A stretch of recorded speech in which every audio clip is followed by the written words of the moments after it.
galera, tudo bem com vocês? Paulo aqui. Estamos começando mais um Reconhecendo Pessoas, o meu, o seu, o nosso REC Podcast.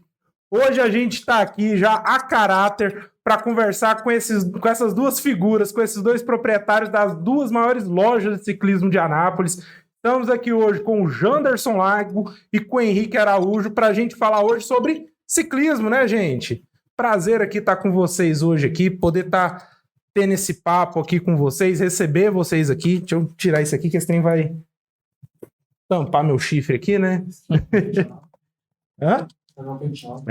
Penteado é essencial.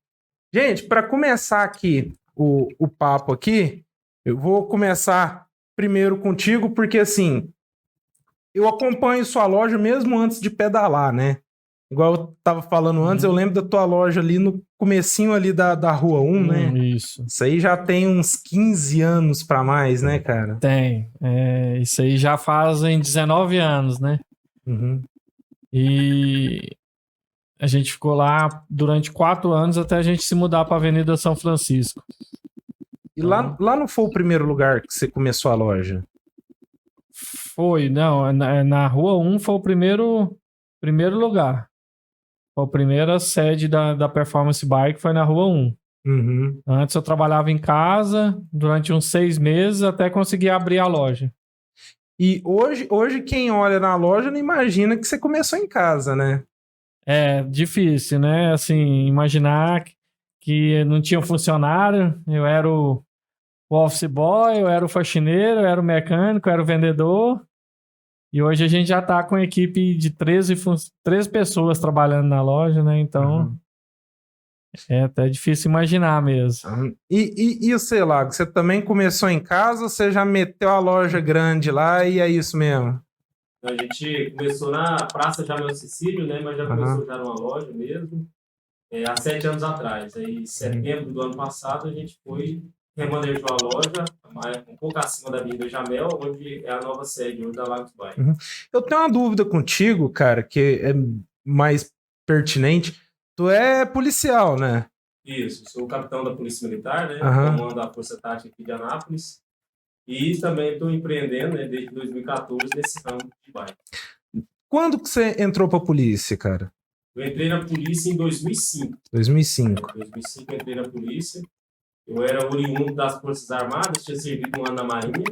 Em 2005 eu entrei na Polícia Militar, no cargo de soldado. Em 2010, aí eu fiz, durante esse prazo, 2005 a 2010, fiz curso de Direito, que era o exigido para o cargo de oficial. Em 2010 eu ingressei no concurso de oficiais, né, na carreira de oficialato da Polícia Militar. E o que deu na cabeça de um cara que é policial abrir uma loja de bicicleta, cara? Eu sempre tive vontade de empreender, né? Não sabia ainda qual ramo. E numa oportunidade assim, até inusitada lá em Goiânia, quando eu estava na fase do estágio, que é o aspirantado nosso, que é o cargo, né, denomina-se aspirantado, e eu deparei com uma ocorrência onde o proprietário dessa ocorrência era um proprietário de uma loja de bicicletas ali no setor Coimbra, em Goiânia. E a partir dessa ocorrência, foi até uma moto dele que tinha sido roubada, a gente recuperou, e a gente fez uma amizade. E nisso, assim, eu já, né, tinha uma paixão pela bicicleta. E nisso a gente começou a conversar e nasceu, né, daquele sonho de empreender, essa amizade e esse interesse em empreender no ramo do ciclismo. Na época eu estava sendo transferido para Anápolis e foi bem nessa época, em 2014, que a gente encarou, né, meteu a cara e abriu essa primeira loja. Você falou que você começou na Marinha. Então você não é nem de Goiás. Não, sou aqui de Goiás. Tem Marinha aqui, cara? O concurso é nacional, né? Na época, assim, eu descobri que o concurso, eu estava saindo do colegial, aí fiquei sabendo do concurso, fiz a prova e fui aprovado. E segui, né? Na verdade, assim, fiquei um ano só lá, por conta do novo concurso que eu passei, mas nesse período eu fiquei em Brasília, né? Que é uma das escolas de formações de fuzileiros navais em Brasília. Então, um em Brasília e a outra no Rio de Janeiro. E o que um fuzileiro naval faz em Brasília? Fica nadando no lago lá? Na verdade, assim, o fuzileiro naval, ele é uma tropa terrestre, né? Dentro da Marinha tem 2 segmentos diferentes. Tem, que a gente chama os marujos, que são os que servem embarcar, e tem a tropa terrestre, que são os fuzileiros navais. Então, se assemelha muito com a atividade de exército. Tem uma atividade ali que a gente fala que é desembarque anfíbio, que é você ser lançado do mar em terra mas na verdade a atividade ela se desenvolve em terra. Então fuzileiro naval não é o cara que fica lá no barco lutando, não. Lá é os marinheiros, né? Ah. Então tem essa diferenciação dentro da marinha, tem essas duas carreiras, são distintas. Fuzileiro naval e o marinheiro. Ah, nunca imaginei. Pra mim era todo mundo ali, era fuzileiro naval, até o cara que pilotava o barco lá. Assim. Não. É outra escola. E isso, Henrique, quando você foi lá começar a performance, começou em casa, né, que você falou. Por que você começou ela?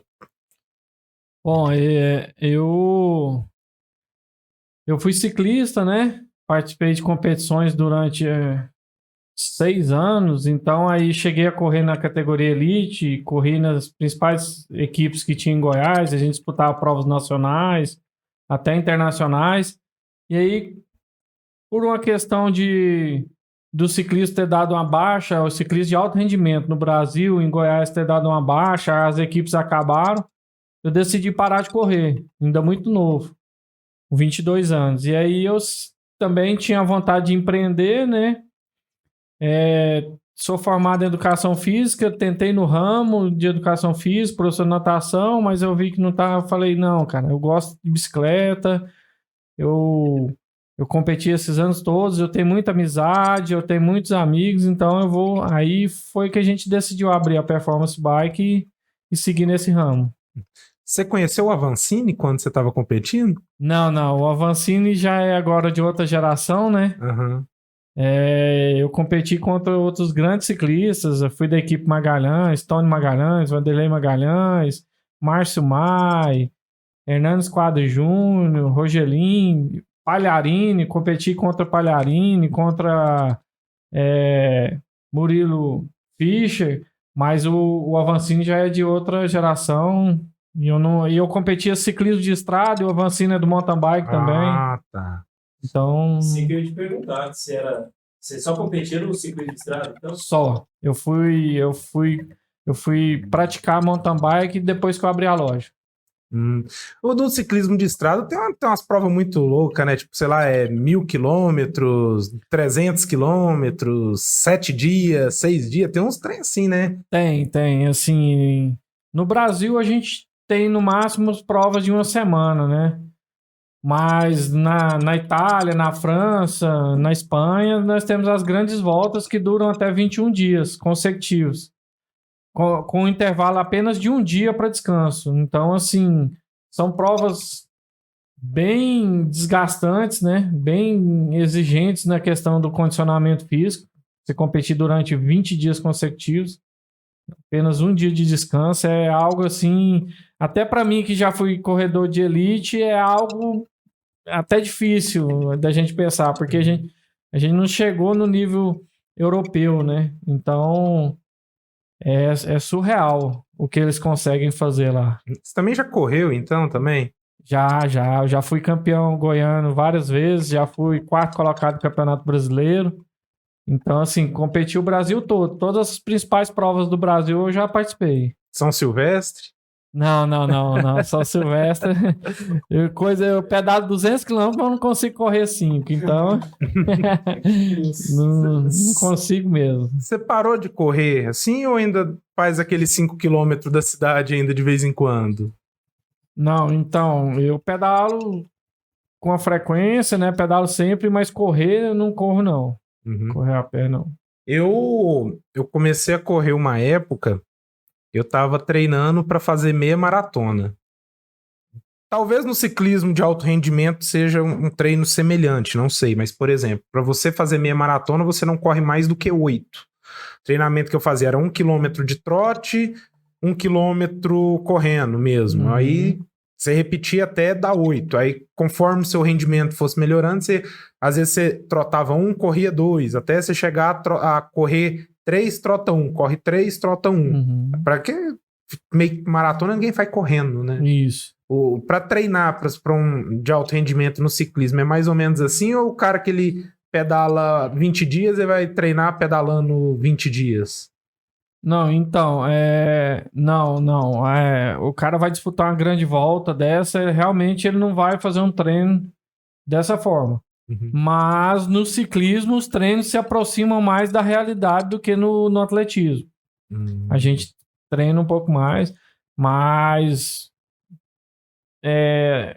quando se tinha equipes de ciclismo, técnicos de ciclismo, tinham-se mais, os ciclistas realmente, assim, igual na Europa, os ciclistas costumam treinar menos com a qualidade de treino melhor.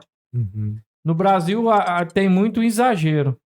Pela baixa qualidade dos técnicos, pelo fato das pessoas praticarem sozinhas também, tem um pouco de equívoco. Tem um certo exagero nos treinos e a gente vê muito atleta com overtraining, muito atleta chegar cansado nas competições porque fez por conta própria, fez com pouca orientação e acaba exagerando. Eu sou oriundo do pedal do pessoal da pandemia, né? Antes da pandemia eu não pedalava, aí eu namorava uma menina e o irmão dela é da equipe do Piqui, lá de Goiânia. Sim. Aí vamos pedalar, fui um dia com eles, peguei uma bicicleta lá emprestada, falei, eu tenho que comprar uma, e aí tamo aí junto aí até hoje, né? Eu vejo que tem muita gente, eu acho que speed hoje eu acho difícil de ver alguém, principalmente assim, Anápolis, Goiânia, né? Eu vejo Brasília, você ainda vê uma galerinha ali fazendo, aqui é mais raro. Mas igual você falou dessa questão do overtraining, teve o encontro semana passada do pedal delas, foi o pessoal do Paquitos, uma galera lá. Foi. Aí eles falando lá a respeito de, por exemplo, o cara que pedala demais, principalmente mulher, tá falando de mulher, mas pra homem acho que não vai funcionar diferente. Pedala muito, aí ele começa a perder cálcio e você vê uma pessoa, às vezes, tipo, com 10, 15 anos ali pedalando demais, em excesso, né? Com osteoporose, porque perdeu o cálcio, né? E eu vou conversando com o pessoal, eu vejo que tem muita gente que o cara sai assim, não, todo sábado eu vou fazer 150 quilômetros ali. E vai morrendo, né? Eu já tentei entrar junto com esse povo, mas não dei certo. Mas o problema, sabe o que acontece? Às vezes é a falta de orientação também nutricional, né? Então, às vezes, a pessoa que se coloca a treinar, né? O treinamento de alto rendimento, é o que o Henrique está falando, né? Tem que ter acompanhamento técnico, né? Que não é só treinar em alta intensidade que você vai estar ganhando. Vai ter momento que você vai estar perdendo, treinando em alta intensidade, né? Vai ter aqueles momentos que a gente fala que é os treinos regenerativos, tem um tempo de descanso, porque senão você não vai avançar no treino. E tem que ter um acompanhamento também nutricional. Porque você falou, 150 km de mountain bike, por exemplo, é no mínimo aí 6 horas, 7 horas de pedal. Colocando para quem pedala com uma intensidade alta, né? Porque o normal em grupos aí vai em um dia quase pedalando de 150. Umas 10 horas. Então, se não fizer a alimentação adequada, durante o pedal, tem toda a alimentação que é voltada para isso. O gel repositor, né? Tem o repositor também de sais minerais. Se não fizer isso, realmente acontece o que você está falando. Eu tenho um problema muito grande que é assim, me comparando a um carro, eu faço 10 km por litro de água. O meu maior problema é levar a água que eu bebo comigo. Porque eu bebo muita água e eu não urino essa água, ela sai todinha no suor. Aí o que eu tenho um problema? Eu começo a pedalar, vou fazer 60 quilômetros. Eu já tô aqui com as garrafas d'água, camelback, e já sei que eu vou ter que parar em algum lugar pra poder comprar água, achar uma água ali, né? E eu tenho muito problema de cãibra. Porque, igual você falou, né? O sal mineral ali vai embora.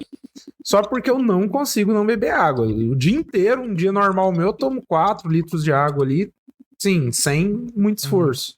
E pedalando, isso vai. E como que assim, igual eu vejo, eu levei muito tempo pra descobrir isso, cara. Já teve pedal de eu ter que ligar pra pessoal assim e falar assim, me busca aqui que... Eu lembro até hoje um dia, até o Ju tava comigo, tava ali perto do Paraíso Verde ali, eu tive que ligar pra um cara que mora aqui pra bar de casa aqui e falar, me busca eu aqui, cara, não dou conta não. Mas acontece com frequência, né? Essa questão. Que a gente chama de quebrar no pedal, né? Até quem é de alto rendimento acontece. Bater lá. Bater lá, eu bato na hora que eu saio de casa. E beber muita água não é errado. Existe, igual você falou, você tem a característica de suar muito, de perder muito suor, só que com a pessoa que transpira muito, realmente ela perde muito sais.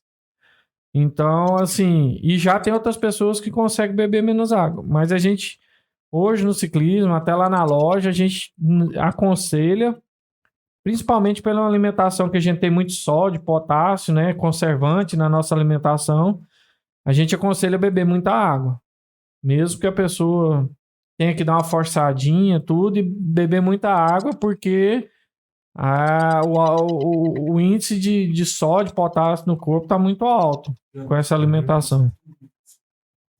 Você também compete, né? Eu vi umas fotos suas lá com os troféus, uns negócios. Comecei recente, né? Aham. No ano passado que eu comecei a treinar com esse foco mesmo de competição, e a gente está sempre participando das competições. E como é que é o seu treino para uma competição? Por exemplo, vai ter uma competição daqui 6 meses.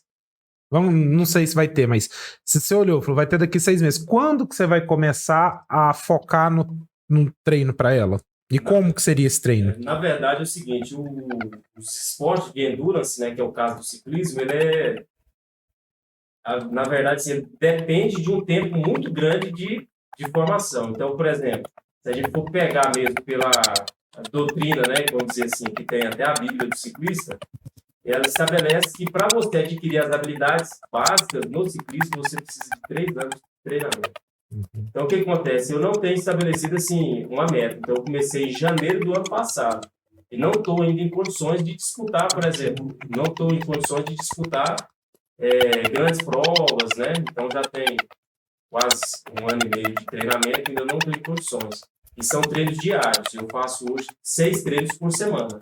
Só tem um day off, né? Que é na segunda-feira, que é um dia livre. O restante dos dias todos de treinos. Uhum.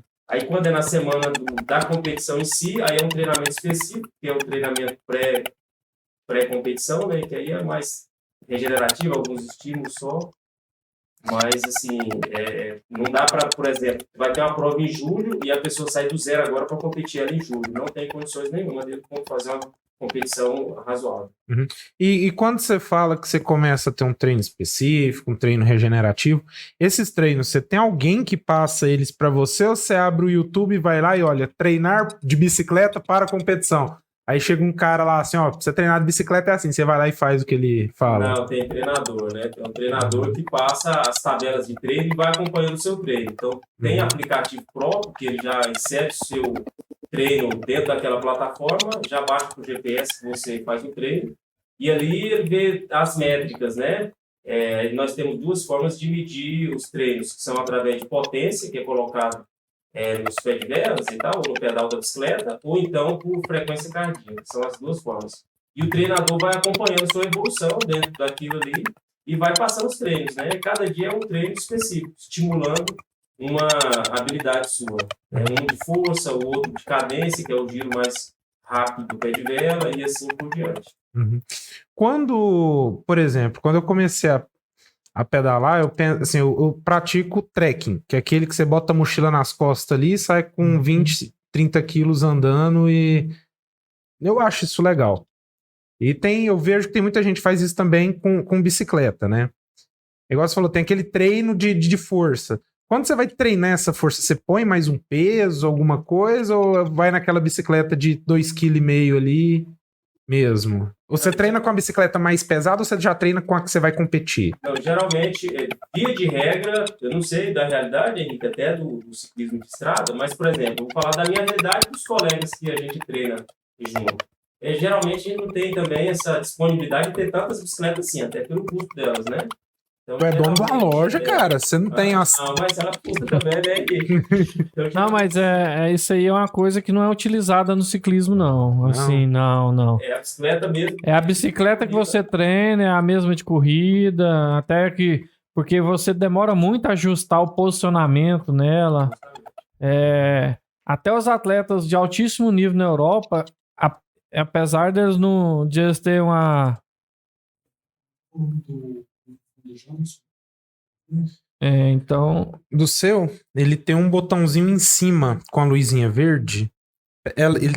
Pega ele e joga ele 1 centímetro pro lado só, por favor. Botãozinho de cima. Um pouquinho embaixo também. Mesma coisa. Só um pouquinho. Ele tem uma luzinha verde. Coloca ele pro meio, assim, quase. Mas não pra frente do meio. Tá? De qual? Os 2. Os 2? Mas é mais o dele.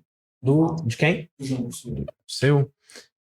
Então nós vamos ter que fazer o seguinte, nós vamos fazer uma pausa, vamos recomeçar desse momento. Segura aí um pouquinho, tá? A gente já volta, porque você esquenta mais o corpo, aí você desatura as células, aí seu corpo dá menos rendimento por causa do excesso de Isso, calor. cara, é.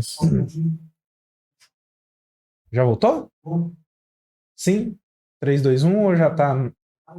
Opa, beleza. Voltamos. A gente tava falando aqui sobre treino, sobrecarga de peso, sair pra pedalar com a Monarch pra treinar e depois pegar Specialized Full com as rodas de ouro lá, né? Então, até a gente tava conversando isso aqui em off, achei legal, tipo, isso daí é umas coisas mais que é mito, né? Acho que a palavra correta seria isso, né? Ah, com certeza. É muito mito, é muito achismo.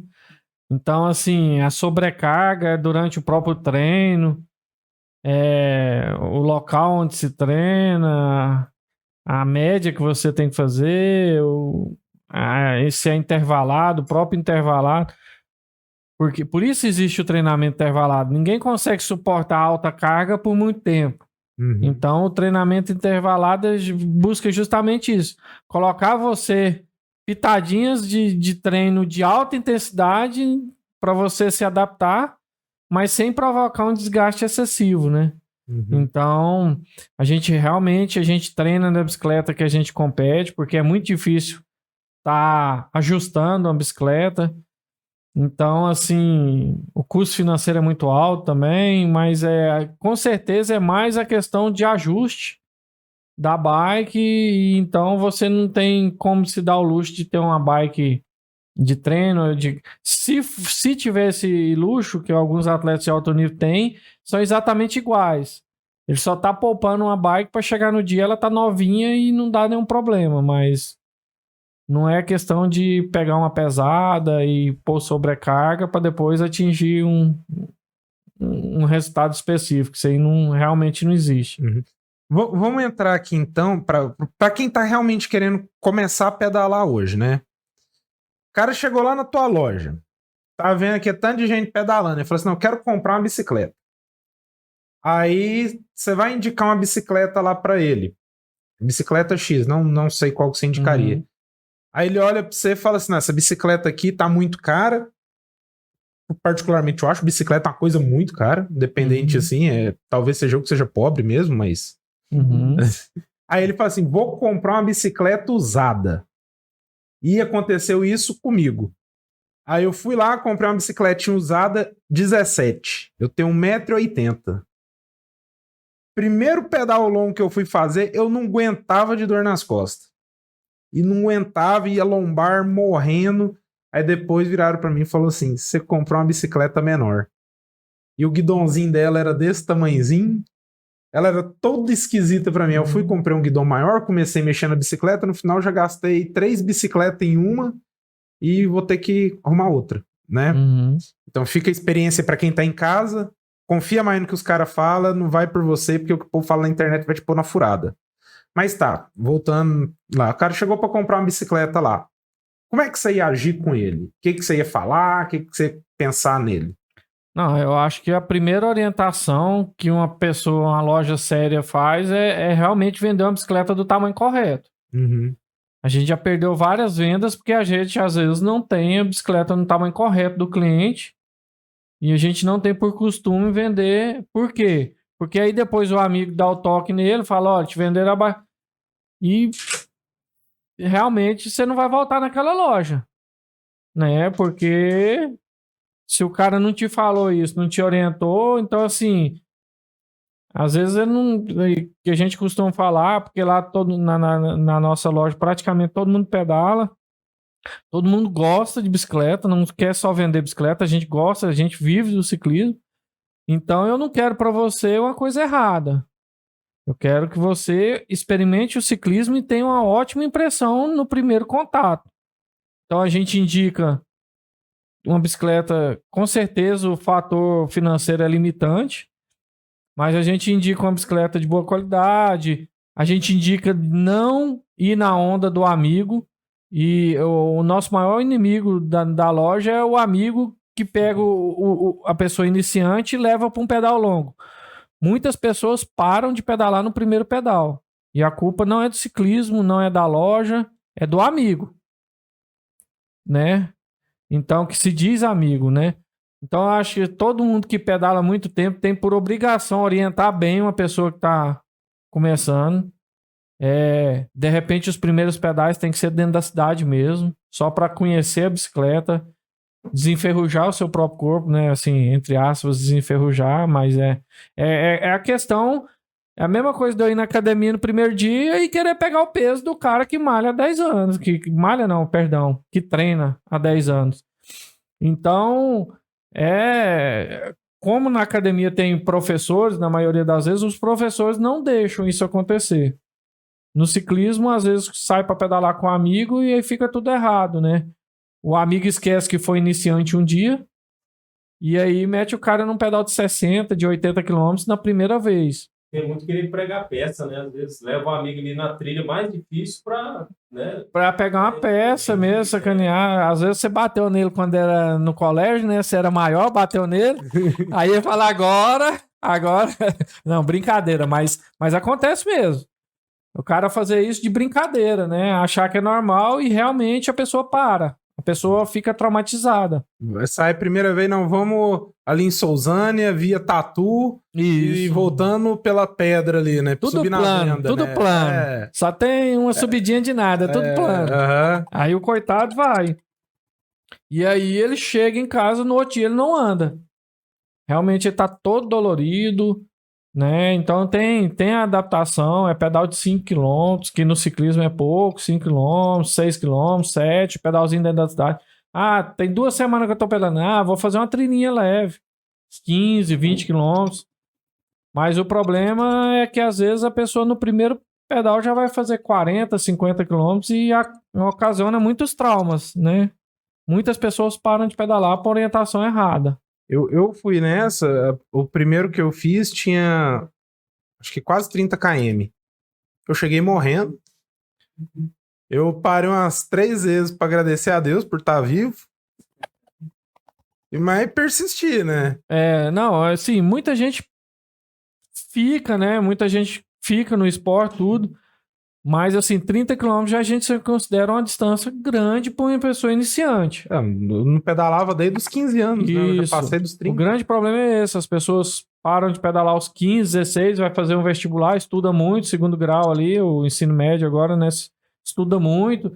E às vezes fica 10, 15 anos tentando sucesso na carreira dele. E quando volta a pedalar, as pessoas orientam de forma errada e vai fazer um pedal longo, mas a pessoa ela se desenvolveu intelectualmente, mas fisicamente ela ficou um pouco atrofiada, né? Dependendo da área dela. Então, assim, tem que ter todo um processo.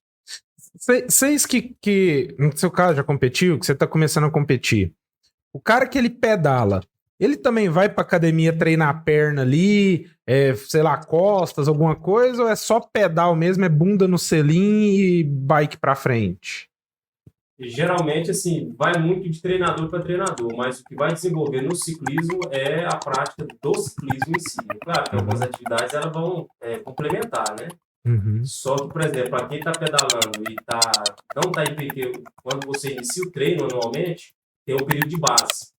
Então, são períodos de treinos mais leves. Então, você pode incorporar um treino de perna um pouquinho mais pesado. Mas quando passa esse período de base, você vai com um treino mais de intensidade, aí já não cabe mais treino de perna, por exemplo, você fazer um treino de perna muito pesado. Aí você pode fazer uma complementação ali no seu day off, mas são treinos mais leves. E as outras partes do corpo, não pensando em hipertrofia, como muitos procuram academia, né? Que o ciclismo e hipertrofia, eles não andam juntos, né? A maioria dos ciclistas tem pouca massa muscular. Eu vejo muito isso, os caras que pedalam, os caras é um chassi de grilo, né? A bicicleta com o cara não chega a 30 quilos direito, né? Molhado, né? Molhado. Não, realmente... quanto mais massa muscular você tiver, mais peso você vai ter que carregar, principalmente quando estiver subindo, né? Então...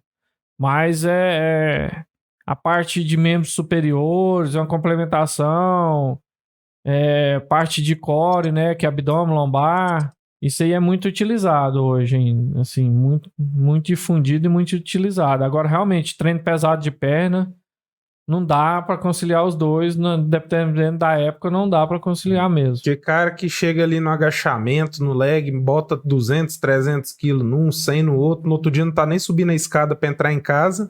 Se ele for pedalar, ele vai dar ruim, né? Vai dar ruim porque não vai conseguir nenhum rendimento no treino específico, que seria o do pedal, que é o mais importante para ele. Uhum. Então, assim, você tem que fazer treinos complementares. Hoje tem treinos de funcional, parte de equilíbrio, coordenação motora, vão ajudar muito mais do que treinar pesado na parte de musculação. Uhum. Eu sei que anda mais de speed do que MTB, né?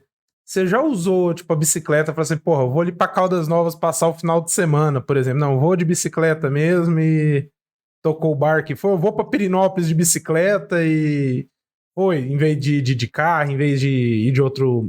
Já sim, Para Caldas Novas, não, só passeios programados que a gente fez, a loja já realizou daqui para lá 3 anos. Mas, por exemplo, para Pirinópolis acontece muito, a minha família, minha esposa vai dirigindo, vai com meus filhos e eu vou pedalando. Chegar lá a gente encontra. Então, já fiz isso muito. De mountain bike também. Vou para Goiânia. Minha esposa já foi várias vezes passar o final de semana na casa da mãe dela em Goiânia e eu vou pedalando. De MTB para Goiânia? Não. Para Goiânia de ciclismo. Uma MTB para Pirinópolis, para outros lugares. Eu fui inventar de abrir uma trilha para Goiânia de MTB uma vez. Nossa, foi eu e o cidadão aqui, cara. Para Goiânia a gente já tentou também, assim, não tem. Tem, mas é inviável, né? Não, inviável porque a gente errou o caminho umas vezes, rodou... Tem uma parte lá assim que era uma ponte, aí o Strava, a gente foi pelo Strava, né? O Strava não mostrou que tinha a ponte. Aí visualmente você via que a estrada descia, fazia um V e subia. A gente só não sabia que nessa descida a gente via que era grande, mas dava uns 5 km de descida, né? Tudo que desce, sobe. Né? E vai em 5 km de subida, que é a subidinha sem vergonha, sabe? Depois daquilo lá, cara, foi uma sequência de subida. Uma sequência de subida que a gente desceu, empurrou e cansou de empurrar. Parou, descansou, subiu, empurrou. Na hora que viu, chegamos no Senador Canedo. Aí foi só o asfalto quente na cara e... Maravilhoso. Foi, nunca mais fiz isso na vida. Mas daqui dia, Paulo. Nunca mais, você tá doido. Não fala nunca mais. Não, nunca mais por enquanto, Eu né? vou sair na PRF. Do lado da PRF, você passando por... Goianápolis, isso. Você Goianápolis, aí você sai lá. Chama a Volta do Neto ali, passa do lado da PRF. A que eu usei de base foi a Volta do Neto. A parte que eu tô falando, na Volta do Neto, tem uma parte no final dela que é uma subida. São 3 ou 4 subidas juntas. Então, aquela parte, em vez de eu cortar e pegar a serra e subir, a gente foi nas fazendas, todas as fazendas, desceu todas, aí depois subiu todas, aí depois pegou a serra subindo. Tem umas chácaras bonitas ali, viu? Rapaz, tem Esse cachorrinho bonito também, viu? Boi pra caramba, né? Nossa senhora. Já teve boi e vaca correndo atrás de você? Já, inclusive eu fui acidentado uma vez, atropelado por uma vaca. Né? Foi. Aqui perto da... A gente fala aqui na... Como que é o nome aqui da... famosa aqui, rapaz. Mosteiro. Uhum. A subida oposta do Mosteiro. Eu tava com os colegas, aí eu tava um pouquinho na frente e tinha um senhor tocando uma pequena boiada lá, das 10 vacas, né? E tinha umas faridas no meio. E eu fiquei, assim, amedrontado de ultrapassar e fui um pouco atrás. Quando chegou um pouco à frente do Mosteiro, eu achei um cantinho e fui passar e uma vaca invertiu lá contra mim. E veio, eu tive que colocar a bicicleta na frente, ela bateu na bicicleta, amassou a roda. E nisso eu entrei pro mato e consegui me safar, né? Mas foi uma pura, rapaz. É a vaca, o chifre grande, viu? Tadinho do bicicleta. Interrompi a trilha. Esse daqui a gente tava nessa volta mesmo. Lá a gente chegou num lugar lá assim que tinha lá na parte lá do morro lá, comecinho de lá, que devia ter umas 40 vacas lá assim. Nós paramos, olhamos e falou assim: elas ou a gente, né? Elas tudo parado comendo. Aí falou assim: se a gente for esperar elas, a gente tá lascado. Eu de cachorro não tenho muito medo, não, mas de gado, de vaca, não tenho medo. Cachorro nunca entrou na sua frente assim, te derrubou, Mas não? eu já fui mordido, né? Ali na igrejinha ali do fedido ali, né? Aham. Tem o fedido e tem lá na frente a gente faz o caipira, né? Sim. Aí Aham, na igrejinha lá tem uns cachorros lá. sei. E nesse dia tava solto de manhã e para quem tá chegando, chega subindo. Você chega na subida, eu já cheguei ofegante. E encontrei um cachorro lá que inventou de correr atrás de mim, rapaz. E eu acelerei, em vez de parar ou então desclipar e tentar. Só que você tá clipado, você quer pedalar mais, né, rápido, a fim de fugir do cachorro. Rapaz, e eu no giro do pedal, girando, ali numa cadência, para quem pedala, sabe, eu tava mais de 100 de cadência. E o cachorro deu 2 mordidas, você acredita? 3 vezes? 2 mordidas e eu pedalando. Aquele pessoal de lá eu agradeço demais esse, que é o pessoal da igrejinha. Não oferece água, não pessoal bem. Não, também. Teve uma vez, eu morava lá perto da subestação. Sim. Aí eu saí, todo dia eu acordava cedo, falei, vou fazer o caipira. Aí teve uma vez, nesse dia eu ia entrar no trabalho às 11 horas da manhã. Eu saí 8 horas, falei, dá tempo, faço lá, pego tudo, vou pro trabalho, tô lá na hora. Naquela primeira baixada, quando você corta o corguinho lá e começa a subir minha corrente, puf! Aí eu falei, putz, arrebentou. Aí eu falei, é só botar o Power Clip, o Power Link aqui, tá de boa. Cadê a chave da corrente? Cadê? Cadê? Não pega celular, não pega nada, já eram as 9 alguma coisa da manhã, o sol já começava a brilhar. Aí eu subindo, andando, empurrando a bicicleta sem corrente. Cheguei lá, tinha um menininho lá, ele, não, meu pai tá uma chave de corrente aqui, ó. Nossa. Falei, não, coisa boa demais. Isso é bacana. A gente sempre passa por lá, né? Oferecem água e tal, a gente sempre tem uma parceria lá com isso. Tem uma coisa que eu acho legal na bike, assim, na forma geral, que você começa a conhecer muito a região próxima, né? Por exemplo, esses tempos quando você vai fazer o mosteiro, tem aquela igreja que nunca terminou de construir. Isso.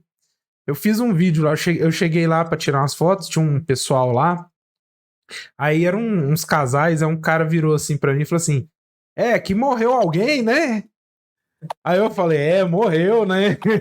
Ele, como é que era a história do cara? Ele trabalhava aqui. Eu falei, ele trabalhava aqui, morreu porque... Aí parou a obra porque é do fantasma dele, né? Ninguém fica aqui. As velhas só correndo, que é a coisa. Eu gravei um videozinho brincando com isso. Aí chegou um cara, né? Falou, não, isso daí foi o padre que foi um dia olhar a obra aí, morreu mesmo, por isso que a obra não continuou. Eu falei, cara, eu nunca imaginava que realmente teve uma morte. Aí você começa a conhecer, por exemplo, lá o pessoal que pedala vai conhecer bastante, o do Xaropinho lá também. Uhum. E você começa a conhecer muita região, tipo a padaria lá do Pau Terra. Eu acho muito interessante isso do pedal, né? E eu vou falar, agrega muito assim, todo o sentido da sua vida, o ciclismo, né? Então, a atividade, não é por acaso que tem crescido tanto a prática do ciclismo. Que você consegue aliar a atividade física, você consegue se espairecer, tem essa questão sua aí que, querendo ou não, é um turismo que você faz na região onde você mora. E a questão da amizade, né? Você faz amizade, você chega, por exemplo, numa padaria dessa, as pessoas, pela frequência que você passa, o ciclista passa, já são pontos demarcados. Então, você vai com a trilha, por exemplo, vai passar por Sousânia, 99% vai parar lá, né, no açaí do Xaropinho. Então, você chega lá e eles te tratam por nome, te conhece. E fora a amizade que você faz no seu grupo, né? Então, assim, agrega muito essa questão social também. Então, o ciclismo é fantástico, né? Tem um amigo meu, vou entrar na polêmica aqui agora, ele fala assim que ciclismo é coisa de nego desquitado. Que só tem mulher separada e homem separado lá. Não sei se é verdade, né? Mas terminei e voltei a pedalar, né? Coincidentemente, né? Essa aqui, o que acontece? O ciclismo hoje ele ocupa uma boa parte do seu tempo. Então, principalmente para quem tem uma prática mais frequente, porque hoje, por exemplo, se tiver menos de 2 horas para fazer um pedal, é quase inviável, né, Gui? Demanda um tempo de você ficar longe de casa e tal. Então, assim, talvez por isso traz essa, mas vai muito, né, como se diz, do alinhamento ali conjugal. Assim, até eu procurei fazer, como eu faço treino diário, eu procurei fazer meus treinamentos, com exceção do domingo, que não tem família da toda em casa, mas eu sempre procuro fazer um período que eu faço na parte da manhã, antes das minhas filhas acordarem, né, a esposa está acordando ainda, eu já estou retornando. Então, assim, às vezes você escolhe um horário melhor, que a sua família vai estar, né? Ou já vai estar em outra atividade, para você fazer seu pedal.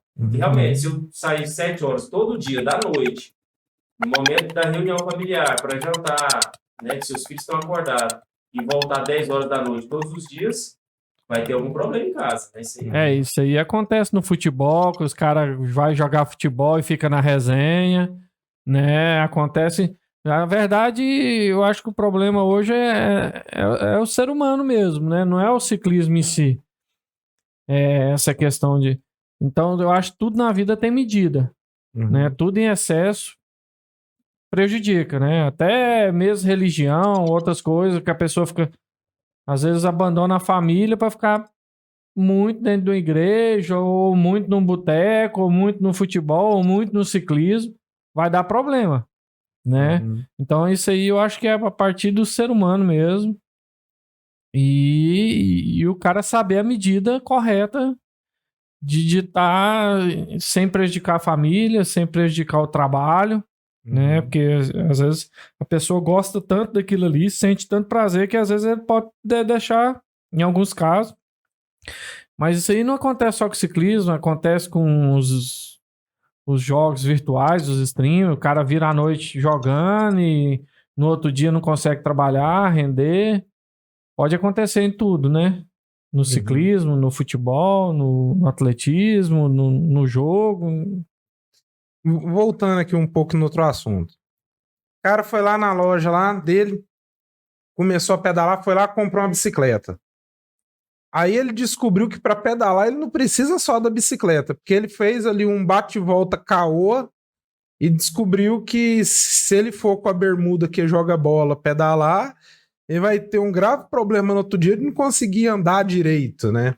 Aí ele chegou lá na sua loja e falou assim, ó, comprei uma bicicleta, agora eu quero saber o que é que eu preciso além dessa bicicleta, porque eu já tem 3 dias que eu fui pedalar, não tô andando. E né, não tô nem falando das pernas, né? O que você vai indicar para essa pessoa comprar? Quando o cliente compra uma bicicleta, tem 2 coisas que eu já indico para ele que são essenciais. As demais, a gente fala que é bom ele comprar.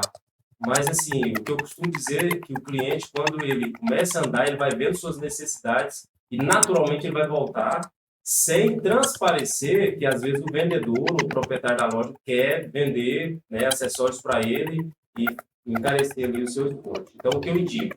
Capacete, que é um item de segurança. Todo ciclista, independente de qual modalidade, ele tem que ter um capacete.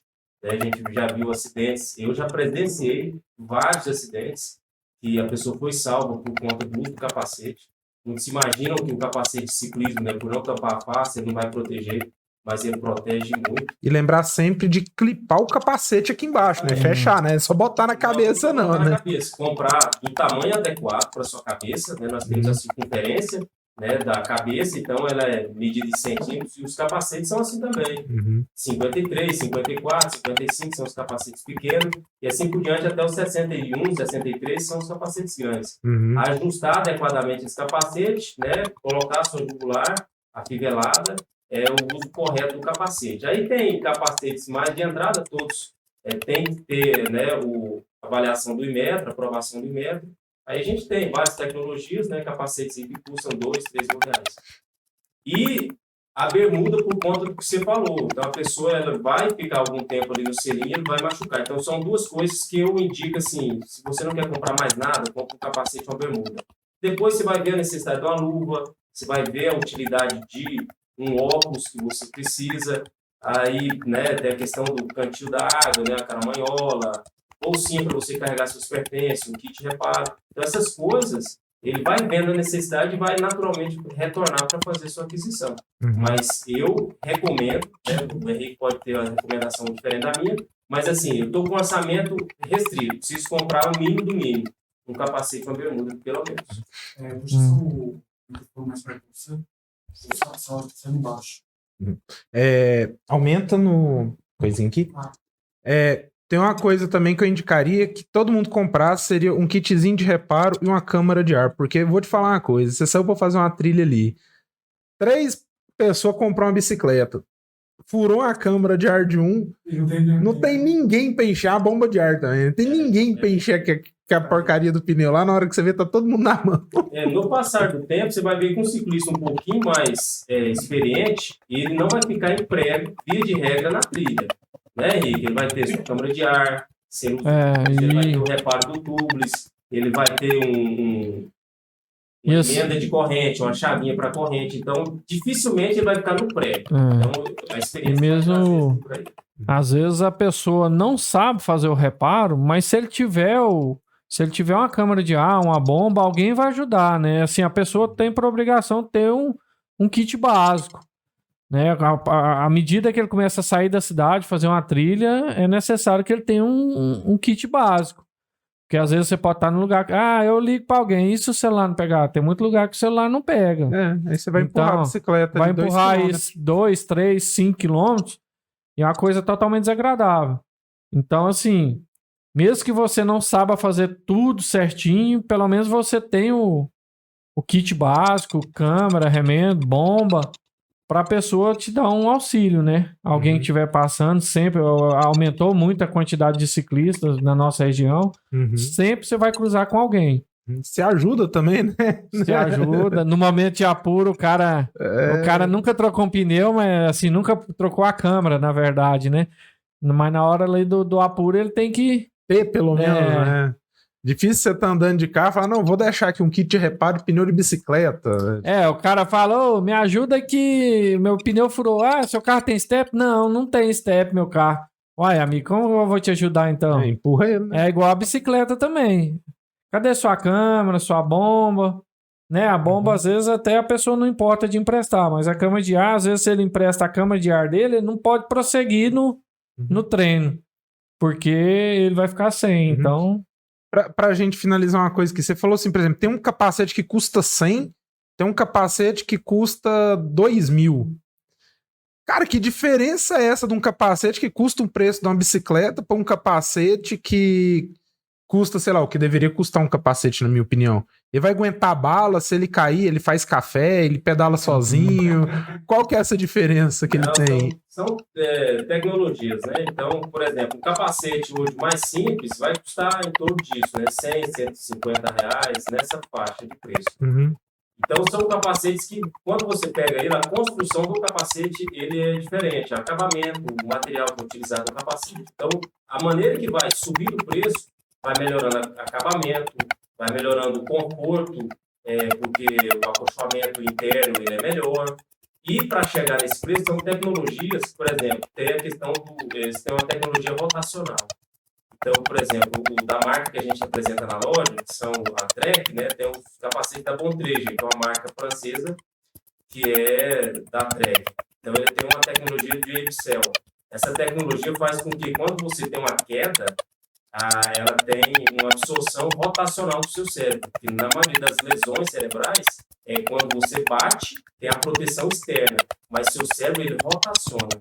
Então o capacete já vai corrigir essa rotação e fazer com que a lesão seja menos severa, né, do que poderia ser. Então esse tipo de tecnologia faz com que o capacete vai agregando. Tem a mesma tecnologia parecida com outros capacetes que os Amips, né? Por exemplo, a Giro usa Amips, outras marcas usam Amips, né? Então... e é material, é custo, né? Assim, de material, carbono, peso. A pessoa consegue iniciar o pedal com equipamento básico, mas depois ela não consegue atingir um nível mais alto se ele, de repente, depois começar a querer competir, ou mesmo que não competir, o cara quer fazer 150 km num dia, ele vai buscar materiais mais leves, mais confortáveis. Você não vai conseguir fazer 150 km com a bermuda básica. Você vai conseguir fazer 20, 30 com a bermuda básica e ali vai te proteger tranquilamente. Você não vai ter problema algum se você é iniciante. Mas depois, se você quer atingir um nível acima, não só de competição, mas de recorde pessoal seu mesmo, distâncias, você precisa de um equipamento melhor. E tudo que é melhor, realmente, tem pesquisa. A marca que a gente pesquisa lá, eles falam que que a gente representa, na verdade, né, a Specialized, eles falam que o caro não é produzir, O caro, eles gastam mais com pesquisa, com engenheiro, com desenvolvimento de materiais, que esse custo depois tem que ser diluído no equipamento. Então, assim, um equipamento de ponta, quando ele é lançado, realmente ele é mais caro, porque teve que pesquisar muito, e aí depois até se popularizar aquela tecnologia, igual a tecnologia MIPS, que é usada dentro do capacete, que o Jean citou. É uma tecnologia hoje bastante difundida, né? Foi criada dentro de um hospital universitário na Europa, e é bastante difundida, muitas marcas utilizam. No começo não era assim. Pouquíssimas marcas utilizavam e só no capacete top.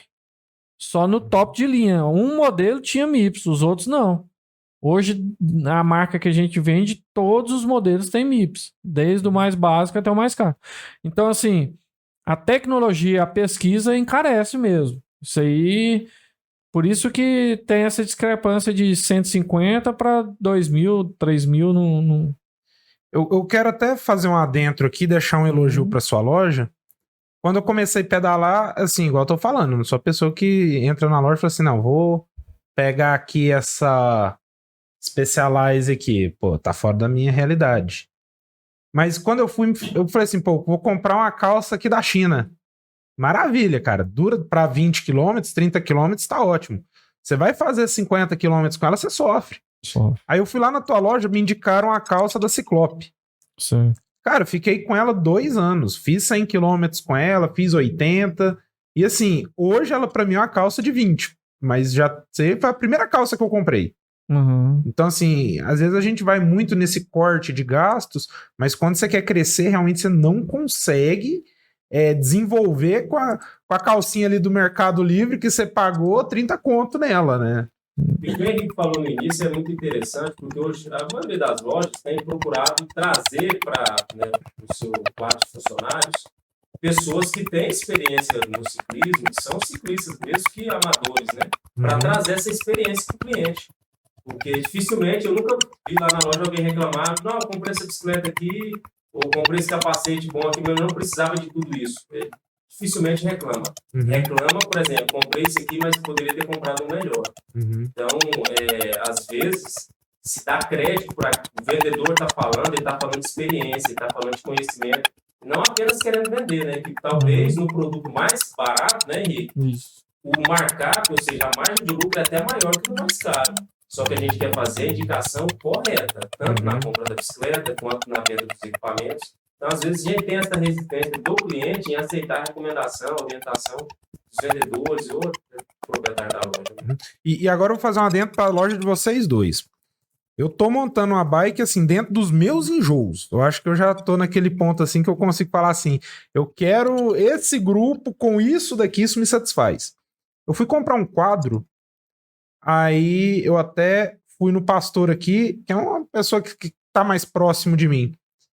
Ele virou para mim e falou assim, ó, eu tenho esse quadro da Venzo, ele vai te satisfazer e dentro do que você quer pagar, ele se enquadra muito bem. Fui na tua loja e falei assim, ó, eu tenho um quadro Venzo. Tem algum que você tem melhor do que ele, mas que não fuja desse preço?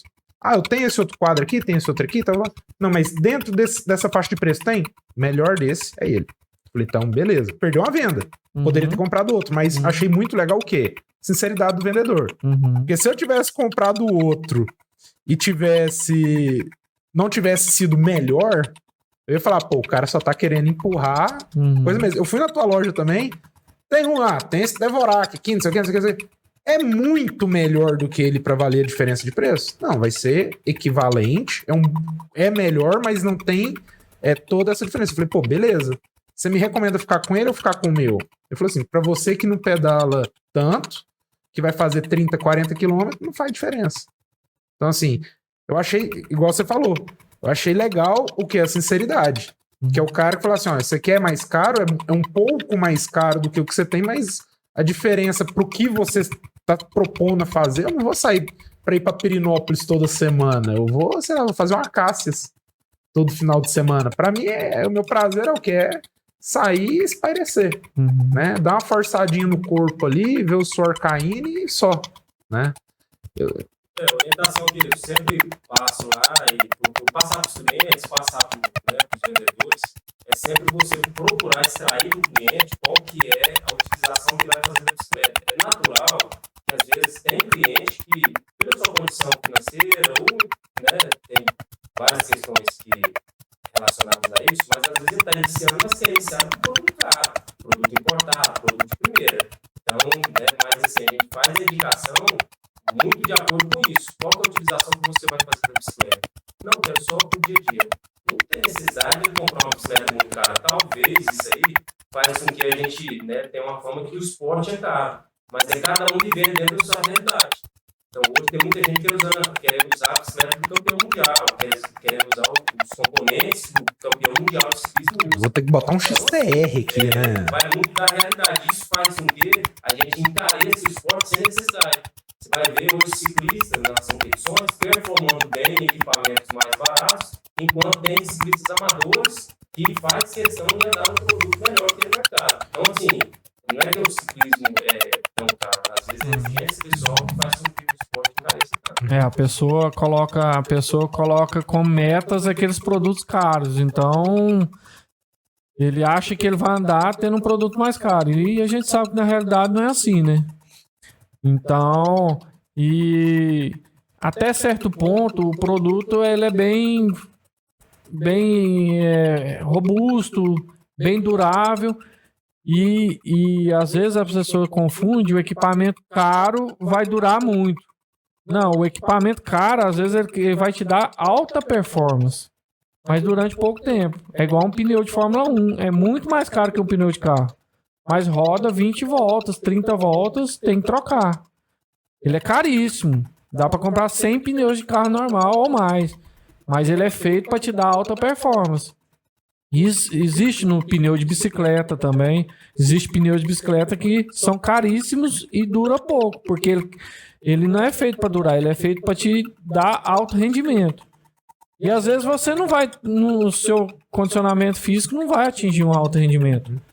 Então ele compra o produto errado, às vezes visando ter o produto do campeão mundial e às vezes outra coisa que a gente, quando a gente pedala e a gente trabalha na loja, a gente adota o ciclismo como estilo de vida, a gente... O que tá falando? Ô, cacete. Deixa eu fazer o seguinte aqui, então. Vou fazer um testezinho aqui.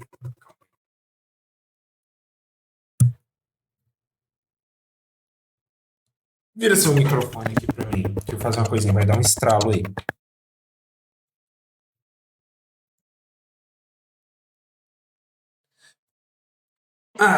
Vamos tentar corrigir sem ter que parar agora. Vê depois como é que tá a minha voz. Conta até 5 aí. 1, 2, 3, 4, 5. Tem um lagzinho ali, tá? Peraí. Continua falando, qualquer coisinha, se ficar bom a gente volta, senão... no assunto mesmo, né? do assunto. A questão de orientar bem na loja, a importância do vendedor, da pessoa ter o ciclismo como estilo de vida, é que ele sabe que essa relação vai durar muitos anos. Do vendedor, do consultor de vendas.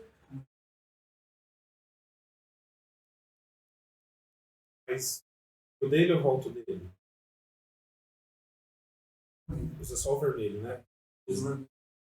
Agora vai ver se o vermelho não pega ele. Então aí a gente sabe que essa relação vai durar muitos anos. Então a gente não pode orientar errado o público, né? O consumidor. A gente tem que orientar de forma correta, às vezes agir, perder a venda, mas agir de boa fé naquele momento, para que a gente depois possa colher os frutos no futuro. Porque a gente sabe que o cara, quando adota o estilo de vida, ele vai pedalar 20, 30, 40 anos, até enquanto ele conseguir. Que é o que acontece na Europa e em outros países, as pessoas pedalam até a melhor idade, né? Até a terceira idade. Tem uma coisa que eu acho interessante, deixa eu ver. Tá dando eco? Então, peraí. Tá. Nós vamos fazer mais uma pequena pausa para corrigir um problema técnico e a gente já volta. Estamos de volta no terceiro intervalo. Gostaram da propaganda? Reclames do Plim Plim. Ai, gente, voltando aqui, era uma coisa que eu tinha que fazer no começo. Eu achei que o papo tava bom pra caramba, então por isso eu enrolei e acabei levando a comida de rabo por isso também. É o seguinte, quando a gente pedala, às vezes até vejo muito isso, você faz muito, por exemplo, vou te contar a história do meu primeiro pedal. E pra contar a história do porquê que eu faço isso. O primeiro pedal, cara, eu marquei com o pessoal de sair lá do CMTT. E eu, na minha inocência, fui parar lá no Detran. Né? Pra mim era quase a mesma coisa. Quando eu cheguei no CMTT, eu cheguei lá com 3 minutos depois que o pessoal tinha marcado, tinha mais ninguém. Aí eu cheguei lá, olhei assim, tinha um pessoal parado e falei assim, não, esse pessoal desse grupo aqui já saiu. Os caras não esperam um segundo pra sair. Sai na hora. Eu falei, cara, eu tinha mandado mensagem pro cara, eu tava subindo de carro pra cá. E eu já mandei mensagem 10 minutos que eu tava lá, não tinha ninguém. Aí esse pessoal virou pra gente e falou assim, virou pra mim, né? Falou assim, você não quer ir com a gente, não? Só que a gente vai fazer a entrega de uns brinquedos de Dia das Crianças lá no Diana 1. Eu falei, eu vou. Já tô aqui mesmo, né? O que eu posso perder? Cara, e eu vejo isso muito no pedal. O pessoal que leva uma cesta básica ali, um pessoal que leva um brinquedo ali. E sempre tem esse fundo social em vários grupos, várias equipes. Inclusive, esse grupo que me chamou foi o pessoal do Águias. Deixar um abraço para eles, Gabi. Eu ando com eles, assim, eu não tenho um grupo específico, eu sempre ando pulando de um em um. E eu achei muito legal a atitude deles, até mesmo de me chamar, sendo que eu não dei nenhuma doação, descobri que ia estar lá no dia mesmo. E com isso eu sempre tento o quê? Levar alguma coisa para alguém. E no podcast aqui não é diferente, tá? Aqui a gente tem a nossa caixinha dos desejos. Tá? Diferente de muita gente por aí, aqui eu não pago para nenhum convidado vir. Eu não paguei para você vir, eu não paguei para você vir, mas vocês vão pagar para estar aqui. Esse dinheiro, eu sempre peço pelo menos uma moedinha, a quantia que você quiser. Esse dinheiro, o que ele vai fazer? No final do ano, ou se o podcast acabar antes disso, eu vou fazer uma pesquisa no Instagram, vamos selecionar algumas entidades e a gente vai doar ou dinheiro ou vamos comprar alguma coisa, vamos levar para essa entidade, tá? Isso tudo aí eu vou fazer a prestação de contas, todo mundo vai colocando, vai ficando aqui, não sei nem quanto que tem aí mais. Só porque para não ser simplesmente do tipo assim, porra, paguei para ir lá. Eu sempre dou também para você. Você vai depositar um dinheiro e você vai fazer um desejo. E esse desejo, eu só te peço uma coisa. Faça de coração. E esse desejo que você fizer, você toma cuidado com o que você vai desejar. Porque quando você deseja alguma coisa, aquilo ali pode realizar. Certo? Você já está mais perto? Vamos começar. E esse desejo é em voz alta, tá? Ah, que bom aí. Deixa eu fazer minha oferta, né? Não é uma oferta. Não, oferta que eu digo assim, minha contribuição, né?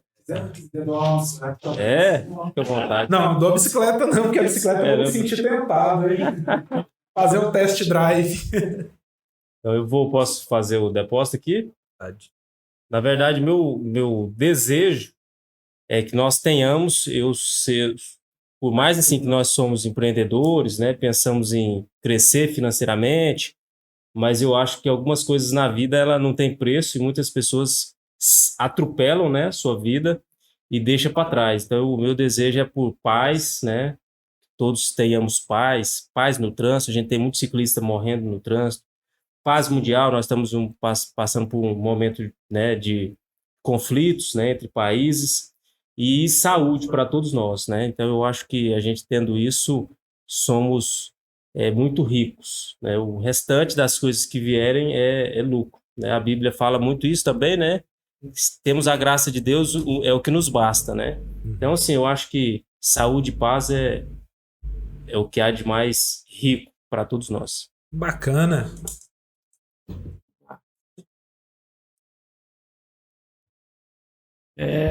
O meu desejo é que essas doações façam alguém muito feliz.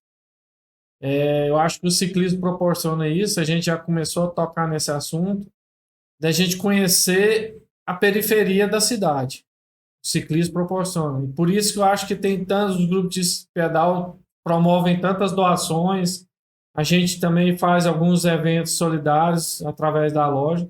Mas, assim, a partir do momento que você começa a sair da cidade, ver a realidade, ver a pobreza, tem muita gente que outros esportes pratica o esporte ali, no Colégio São Francisco, nas academias do Jundiaí, e muitas vezes não conhece a realidade da periferia, né? O setor periférico mesmo, na saída da cidade.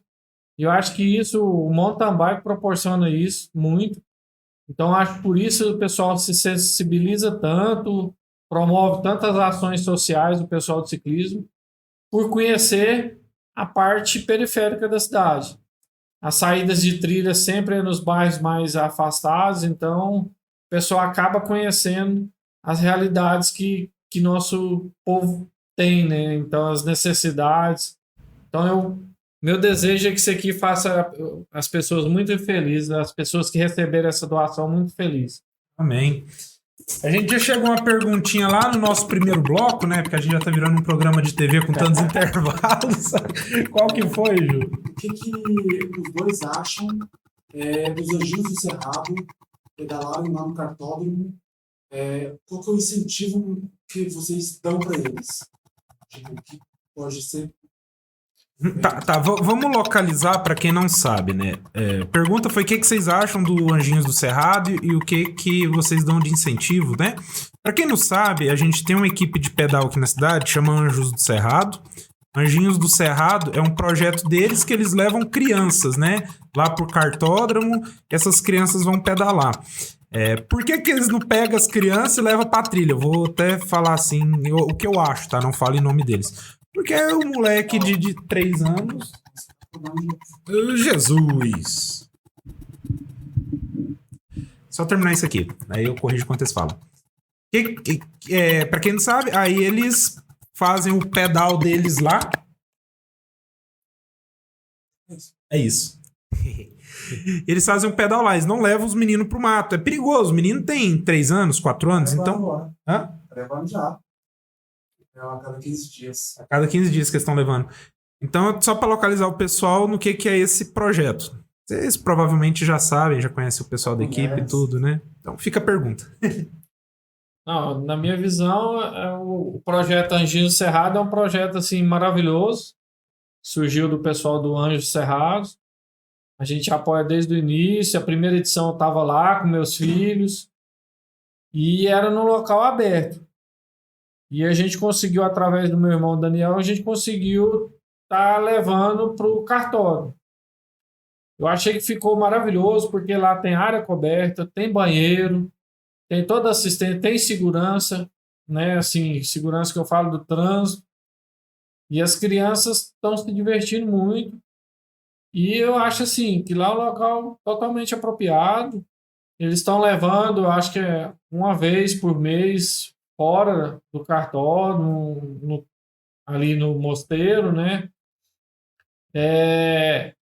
Mas eu acho o projeto maravilhoso, a loja apoia, não só a nossa loja, outras lojas apoiam, com doação de brinde, com ajuda também na organização dos eventos. Então, assim, eu acho que é um projeto maravilhoso. Incentiva demais a criança a sair de um tablet, de um celular, e praticar o esporte, né? Eu já encontrei o Henrique lá algumas vezes, né? Eu tenho 2 crianças, uma de 4 e 5 anos, elas não veem a hora de chegar segunda-feira para fazer o pedal. E assim, a gente vai levar nossas crianças para incentivar outras crianças também. E o que o Henrique falou, a gente faz, dá apoio, né, em eventos, a gente dá brindes, faz kits, né, para as crianças. E quando faz o pedal fora, né, que eles falam que é os voos dos anjinhos, a Performance tem a Kombi, nós temos o carro caracterizado, nós vamos para dar esse apoio. Além de brindes, né, que a gente... E o contato, igual, por exemplo, eu tenho contato na área da segurança, então a gente providencia viaturas e tal para poder fazer a segurança. Então a gente faz questão, eu pessoalmente vou, até por conta das minhas crianças, que são beneficiadas né, com esse projeto. Mandar um abraço aqui para o Michael, né, e a Alexandra, que são os organizadores. E realmente é um programa fantástico. E as pessoas que vão na loja, eu sempre falo disso, principalmente para adquirir bicicleta para criança, eu falo dos Anjinhos, e eu encontro lá, né, clientes que adquiriram bicicleta e foi no Anjinho por conta de indicação e que ficam maravilhados e acaba que fica frequentes. Beleza. Vocês tocaram num assunto também que eu queria falar, e não é um assunto muito feliz, mas é um assunto que faz parte do cotidiano de quem pedala, né? Porque é feito lá no cartódromo por causa dessa segurança de trânsito. E hoje a gente vê que tem muito acidente de trânsito, né? Muita vítima ciclista. Inclusive teve até uma esses dias agora, que foi uma vítima fatal. E eu tenho uma auxiliar minha que ela sempre fala, toda vez que eu vou no Instagram e eu vejo um acidente de algum ciclista, ali eu vou olhar ver se a bicicleta não é a sua, porque eles colocam só foto da bicicleta. Eu vou ver se não é a sua, né? Porque é muito perigoso, né? E por que será que vocês acham que tem esse tanto de acidente? Será que é descuido do ciclista? Será que a culpa é dos motoristas? Qual que é a opinião de vocês a respeito? O trânsito no Brasil ele é muito violento, né? Via de regra. Então, com a inserção do ciclista né, entre os veículos, e principalmente com o aumento do número de ciclistas, fez com que também aumentasse o número de acidentes. Eu estava até vendo uma estatística da Associação Brasileira de Medicina de Tráfego, onde os números de Goiás, né, é um dado importante, que Goiás ele é o recordista do ano passado, a última estatística que tem, de números de acidentes graves. Então, no estado de Goiás aumentou 240%. Então, dado isso um pouco por conta do aumento do número de ciclistas e outra por conta do trânsito, que é um trânsito violento. E nós não temos uma política de inserção do ciclista no trânsito. Então, por exemplo, aqui em Anápolis, a gente conta as vias que tem ciclovia ou ciclofaixa, eu desconheço aqui em Anápolis. Tem ciclovia, né? Só uma, né? Tem uma ciclovia que liga Brasil ali, que vai até no Daia. Mas não tem uma estrutura viária para inserir o ciclista no trânsito. Então, faz com que o trânsito fique ainda mais violento. Então, é um dos motivos. Você tem alguma opinião a respeito? Realmente, assim, as nossas cidades não são projetadas, né?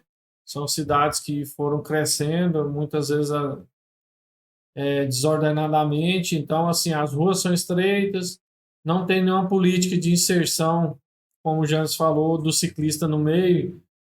Nesses anos de pandemia, nós vimos todas as cidades mundiais, Londres, interrompendo ruas de carro para passar só bicicleta. Outros países são referência, né? Tem Copenhague, na Dinamarca, tem Amsterdã, mas assim, nós não vimos nesses anos todos, eu falei isso inclusive na rádio, nem 1 metro de ciclovia ou ciclofaixa ser feito nessa pandemia, sendo que na época do auge da pandemia era altamente recomendado que as pessoas percorressem o seu trajeto de bicicleta ou a pé. Então, nós não tivemos... É um absurdo. Nós temos uma ciclovia que é interrompida, todas as esquinas da Avenida Brasil ela é interrompida. Chega no Daia, a primeira quadra do Daia não tem ligação com a ciclovia da Brasil, a primeira quadra do Daia não tem continuidade. É um absurdo. Isso aí já deve ter uns 7, 8 anos que a ciclovia foi feita e não tem a ligação correta da ciclovia da Brasil com a ciclovia do Daia. E nesse governo, assim, nós não vimos nada acontecer em prol de nenhuma ciclofaixa, que é simplesmente a pintura do chão delimitando a prioridade pelo uso de ciclista. Nem isso não foi feito nesses anos. Então, assim, com certeza isso contribui muito para o aumento de acidentes, né? Quero ver voltar agora. Ai, Jesus amado. Pera aí. Cacete. Gente, ao vivo é assim mesmo. Vai dando problema, a gente vai tentando resolver. Tá, né? Mas isso aqui Tem que ficar aqui, senão vai dar. Ele tá no atraso ou tá. Não, tava quebradinho. Eu sei, mas ele tá com o microfone no atraso Tá. ou não? Agora ele parou. Tava igual quando ele estava falando. É porque tá uns 30 segundos de atraso. O ao vivo ele sempre tem esse atraso. atrasozinho. Qualquer coisa você me fala. Tinha até um projeto, né? Análise de bicicleta, uns anos atrás. Um rapaz fazia, acho que era uma vez por semana, fazia tipo um passeio. Não sei se vocês lembram. Não. Aí eu lembro no tour, né, que fazia. Não. Foi noturno. E era tipo assim, chamava análise de bicicleta. Ah, tá. Sabe? Nesse que E eu tô sempre reunia o pensando. pessoal lá no Senac, pelo menos uma vez ao ano, e fazia sempre um passeio em prol disso. O problema da inserção do ciclista no trânsito, por exemplo, a gente pega, igual o Henrique estava mencionando, países desenvolvidos, né, países da Europa especificamente, em Paris mesmo tinha um projeto antes da pandemia de todas as ruas de Paris, sem exceção, ter uma ciclovia ou ciclofaixa. Ou seja, fazer a inserção verdadeiramente do ciclista no trânsito. E com o advento da pandemia, então esse projeto que era para terminar em 2024, ele foi antecipado, com investimentos e tal. Então você pega, por exemplo, São Paulo. São Paulo, na questão territorial, em metros quadrados, ele tem 15 vezes mais que Paris, né, de espaço. Só que Paris tem mais ciclovia e ciclofaixa que São Paulo, que é a cidade brasileira referência hoje de ciclovia e ciclofaixa. Então, assim, a política brasileira, por conta do subdesenvolvimento do Brasil, né? Eu acredito que vai muito dessa cultura. E se nós tivéssemos realmente uma condição viária melhor para o ciclista, teria menos carro no trânsito, teria menos acidente, teria menos, o custo seria menor. Então, por exemplo, o Henrique, para mim, sair ali da São Francisco, da Avenida Jamel Cecílio, JK, e no centro, se tivesse uma condição viária para nós fazermos um deslocamento, certamente o Henrique deixaria o carro dele lá na loja, ia lá no banco resolver um problema de bicicleta. Você chega no centro, não tem estacionamento que aceita você guardar sua bicicleta. Eles não se responsabilizam por sua bicicleta. Então, assim, a cultura do Brasil não é de colocar a bicicleta como meio de transporte, infelizmente. Mas, assim, eu acredito que futuramente, à medida que a gente for desenvolvendo, né, como cidadãos e o país como, né, eu acho que a gente vai chegar nessa condição, né? Essa é a nossa esperança. E, infelizmente, com isso a gente tem atletas morrendo. Nesses dias morreu um atleta lá de Santa Catarina, profissional. Aqui nós perdemos colegas, né, que era apaixonado por bike, a gente se encontrava nas trilhas, nas BRs, ele andava muito speed. E é muito triste você ver uma vida sendo ceifada, né, com 30, 20 anos de idade, e muitas das vezes por irresponsabilidade. E outra coisa que nós temos é a questão da impunidade. Felizmente é um trânsito violento, o nosso trânsito brasileiro, violento, só que as penas são muito brandas, né? São muito brandas. Então, na maioria ali é o homicídio culposo, né? Praticado no trânsito, e fica por isso mesmo. A pena é muito branda, chega lá, fiança, se prestou socorro, não, se não tem, né, uma...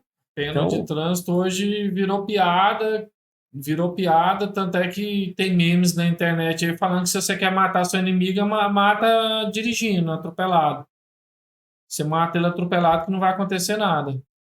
Então, assim, virou a pena do motorista hoje que comete uma infração que tira uma vida é piada, né? Tem um pensamento que é o seguinte: muita gente fala sobre educação no trânsito. Eu acho que não existe educação no trânsito, existe educação. A pessoa que ela é educada nas relações pessoais, ela também é educada no trânsito. E o problema que eu vejo de muita gente também é o assim, ó, uma coisa que minha mãe sempre me falou: você quer chegar cedo, acorda cedo. Você quer chegar na hora, acorda na hora. No tempo, no trânsito, não se ganha tempo. Porque você vai acelerar aqui para pegar um semáforo que acabou de fechar, tá vindo uma moto, tu acerta a moto, aquele seu atraso que seria de 5 minutos, você vai para uma delegacia, cara, você não vai sair de lá em menos de 1 hora. Vamos ser sinceros. Se sair de lá em menos de 2, né? Então, se envolver no acidente, você perde muito mais tempo do que você perderia. E isso a gente vê, o problema do ciclista é que enquanto uma moto pesa, sei lá, 50 quilos, tem muita bicicleta que com o próprio ciclista pesa menos, né? É. E outra coisa também, essa eu não sabia, eu até vi isso daí recentemente. Não é lei o uso de capacete em bicicleta, né? Não. É simplesmente uma opção individual, né? Não é obrigatório. Não é obrigatório. Mas é o que a gente recomenda, até por conta dois efeitos que eu acho muito importante do capacete. Primeiro é a segurança e a outra é a visibilidade. Então, assim, você equipado, por isso que as roupas de ciclismo elas são de cores chamativas, né? Quando eu uso uma dessa daqui é pra usar durante o dia. Tem parte refletiva, então às vezes o cliente chega na loja, não, eu queria mais discreto, mas o ideal é que você tenha uma roupa mais chamativa, para você ser mais percebido, mais facilmente percebido no trânsito. Então, assim, não é obrigatório, mas é o que eu falo. Chegou lá, quero comprar um componente para minha bicicleta, o capacete. Essa parte também do ciclismo, e continuando na parte ruim, né? Porque nem tudo são flores. A gente também tem muita questão de furto e roubo, né? De bicicletas, até mesmo devido ao valor agregado, né? E, por exemplo, eu mesmo já passei por uma situação que eu preferi não estar lá para parar para ver o que acontece, né? Eu tava ali na Saneago, ali atrás do Couto. Aí veio tava indo sentido universitária, veio um Corolla assim, parelhou comigo, a manha, né? Aí eu olhei para ele assim, eu vi o cara do lado da porta do passageiro fazendo assim na porta da frente. Aí eu já dei uma freada um pouquinho, esse carro entrou na minha frente, o cara abriu a porta de uma vez, só que do jeito que eu... Mas foi assim, questão de segundos e sorte. Eu freiei na hora que o cara me fechou e o outro abriu a porta.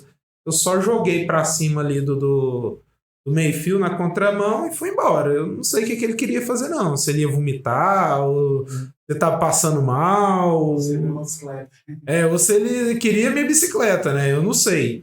Mas eu vejo que, assim, nos grupos principalmente, vê muita gente lá anunciando, ó, furtada, roubada, tal trilha. Mas, assim, até... O que acontece? Hoje, às vezes, até na hora de anunciar que sua bike foi extraviada, às vezes a informação ela vai equivocada. Porque as pessoas, é normal, né, do senso comum, confundir a questão do furto com o roubo, né? O roubo é a tomada violenta, né, do bem. O que acontece? Aqui nós temos, na verdade, um índice muito baixo de roubo, de tomada de bicicleta. Eu estou andando na trilha, veio com a faca, ou veio com arma de fogo, ou com grave ameaça, e levou o meu bem. É um índice muito baixo se você for contar o número de ciclistas que tem. O que é mais comum, e eu já fui vítima disso, é do furto. Então, alguém vai lá em casa para furtar e não está sabendo que lá tem uma bicicleta. Ele entra lá para pegar alguma coisa de valor. E tem uma bicicleta e ele aproveita e leva essa bicicleta. Então, assim, a incidência aqui maior é com relação aos furtos e não com relação ao roubo. O roubo a gente tem uma frequência muito pequena, como eu falei para vocês. E uma coisa que a gente tem que ressaltar também foi criado, inclusive, nesse governo atual, governo estadual, que é o Batalhão Rural. Não sei se o Henrique já teve essa oportunidade, mas eu já tive várias vezes de, nas trilhas, eu deparar com o patrulhamento do Batalhão Rural ou então com blitz do Batalhão Rural. Então, isso faz com que também o índice diminua, porque é uma atividade preventiva, né? E nós temos uma sede do batalhão aqui no Parque Agropecuário, aqui em Anápolis, e a região nossa, rural de Anápolis, ela é frequentemente patrulhada. E eu acho, por essa atividade policial também nessa zona rural, faz com que os números de roubo aqui em Anápolis é baixo. Eu também já deparei com a blitz deles também em zona rural. E com as caminhonetes paradas ali no meio do nada, assim, o que vocês estão fazendo aqui, né, cara?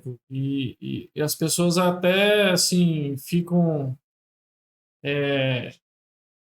assustadas, né, quando vem de outras... Quando a gente fala que o índice de roubo aqui é baixo, né, roubo com agressão é baixo aqui, porque realmente em cidades próximas, igual Brasília, o índice é bem maior e a gente, graças a Deus, aqui em Anápolis, realmente eu também acho que o índice é muito baixo, graças a Deus, e graças a esse trabalho aí, com certeza, da Polícia Militar, o Batalhão Rural, Com certeza. E uma coisa que os bandidos, às vezes, eles não contam, tem muita gente que pedala armado, né? Tem muito policial que pedala, o cara te leva a bicicleta aqui, mas não leva, né? Justamente. Policial, componentes das Forças Armadas, tem da sociedade também que tem o porte de arma. Então, assim, é frequente o ciclista estar armado, né? Não é de estranhar num grupo ali de 30 ter pelo menos um armado. Então, é um risco também para quem, né, tenta ir. E uma coisa também, por exemplo, uma bicicleta não é tão fácil de desfazer, né, Henrique? Então, assim, querendo ou não, você tem objetos menores, valor agregado maior. Você pega celular, na verdade, na média, se for pegar na média, tem celular, vai custar um iPhone, vai custar mais que uma bicicleta mediana. Muito mais fácil desfazer do celular que desfazer de uma bicicleta. Até porque a bicicleta, como infelizmente faz parte do esporte, você cai, né? Ela vai ter certas peculiaridades, um arranhão aqui, um trem apagado ali. E igual assim, eu acho que boa parte de quem pedala usa sapatilha. Eu mesmo tenho um costume de pedalar com o pé um pouco para fora, por exemplo. Então, meu pé de vela ele tem um desgaste ali no mesmo lugar, que pé de vela eu posso olhar ele de longe. Vai identificar. Eu sei que ele é onde pega o meu calcanhar nele. No meu quadro, eu tenho a mania, às vezes, de pegar o meu joelho e deixar de lado assim. Eu também tenho um comidinho ali, assim, na pintura ali de leve, que eu também sei. Aquilo ali é vício, né? Então, você desfazer de uma bicicleta que já tem as marcas ali é um pouco mais complicado, né? E é outra preocupação que a gente sempre orienta os clientes é na compra da bicicleta usada. É claro, você vai ter um amigo, não estou querendo dizer que você vai ter que comprar a bicicleta seminova sempre em loja, não. Mas tem alguns cuidados que você deve ter. Nota fiscal obrigatória em qualquer tipo de aquisição, senão você pode até incorrer, se você estiver comprando a bicicleta fora de preço de mercado, você também incorre em crime, que é o crime de receptação culposa. Você adquirindo o bem sabendo que ele está fora do preço de mercado. É um crime. Ah, mas eu paguei. Beleza, mas você, em tese, deveria saber pelo preço que era objeto ilícito. É uma receptação culposa. Então, assim, as pessoas às vezes acham que está levando vantagem em comprar um produto usado, tem esse risco se ele não tem nota fiscal, e às vezes não sabe da condição da bicicleta. Uma relação da bicicleta ela pode custar quase o preço dela mesma. Então, assim, às vezes a pessoa comprou, tem um desgaste ali das peças e tal, a hora que leva na oficina, ele vai ver que ele fez um péssimo negócio, porque a bicicleta, né, vai precisar trocar muita coisa, enfim, não compensou. Hoje em dia você vai comprar ali uma relaçãozinha ali, se for uma Deore da vida, 12 velocidades com a correntezinha. Uma coroa, um cassete, uma corrente vai passar perto de R$2.000. De um Deore, né? De 12, que é um kit iniciante da Shimano. Aí ele entra igual eu, aí dá um problema no burrinho do freio, aí você tem que trocar um freio, aí você já tem que trocar 2 pneus, aí uma câmara tá furando, e o pé de vela espanou um parafuso, aí você comprou uma bicicleta usada e já gastou 2. São os riscos. Né? Agora, graças a Deus, já tá funcionando. Uma pergunta do anterior. Já vamos estar encaminhando para o final. No final do podcast, eu sempre faço 3 perguntas para todos os convidados. Com vocês não vão ser diferente. E também aqui a gente tem um quadro que é o seguinte, é o Pergunte para o Futuro. Tá? O último convidado, ele deixou uma pergunta para cada um de vocês específico. Só que ele não sabe quem são vocês. E o próximo convidado, vocês vão deixar para ele uma pergunta a cada um, sem saber quem ele é também. Tá certo?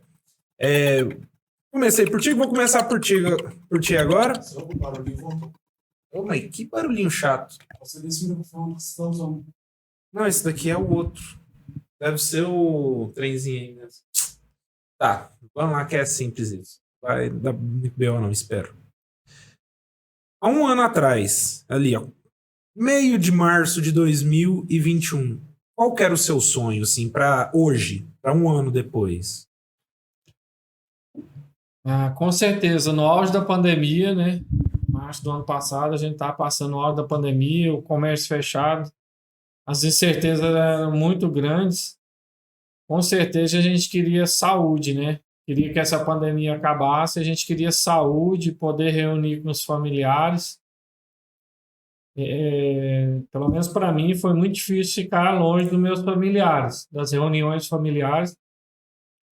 Então, há um ano atrás, eu pedia com certeza que a pandemia acabasse, que a gente tivesse saúde, que a gente pudesse desfrutar das reuniões familiares novamente. Certo. E tu? Também, né, era o fim da pandemia. Era o sonho de todos nós, até porque eu perdi muitas pessoas próximas, né, amigo, meu subcomandante, que era o subcomandante regional, Coronel Hilner. Estávamos conversando aqui, uma semana depois estávamos fazendo o enterro dele. Então isso é muito triste para uma pessoa, né, de 40 anos de idade. Perdemos colegas na igreja, então assim, foi um momento muito difícil. Então o nosso sonho era que tudo aquilo acabasse, né, e que as coisas voltassem ao normal. Sem entrar na pergunta, mas te fazendo uma aqui. Você teve Covid? Algum de vocês teve? Eu tive logo no começo. Como é que passou assim para você? Você teve muito problema ou não? Não. Graças a Deus, tive os sintomas, mas não precisei ser hospitalizado. Tanto eu quanto minha esposa tivemos e nenhum dos dois precisou ser hospitalizado. Então foi assim, a gente na verdade teve problemas mínimos, né? Graças Então, a Deus. não tivemos sequelas também. Eu tive, né, logo, foi em agosto do ano passado, eu tinha tomado a primeira dose. Entre a primeira e a segunda dose eu tive a Covid, só que foi tranquilo, assim, eu fiquei sabendo por conta teve uma perda de paladar, mas durou só 2 dias.